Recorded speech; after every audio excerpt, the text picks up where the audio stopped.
देवेंद्र फडणवीस एकनाथ शिंदे यांच्या महाराष्ट्र शासनाच्या माध्यमातून केला जातोय त्याचा निषेध करण्यासाठी आणि हिंदी सक्तीच्या GRची होळी करण्यासाठी या ठिकाणी जमलेले माझे तमाम मराठी बांधवांना बाळाराम पाटलाचा लाल सलाम.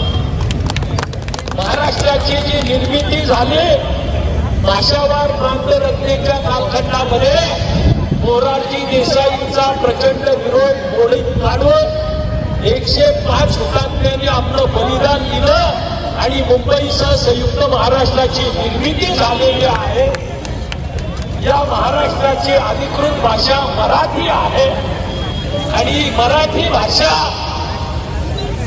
आज अभिजात भाषेचा जागतिक अभिजात भाषेचा दर्जा मिळवत असताना मराठी भाषेचा गळा घोटण्याचं काम या ठिकाणी देवेंद्र फडणवीस आणि एकनाथ शिंदे करतात. त्याचा निषेध करण्यासाठी आपण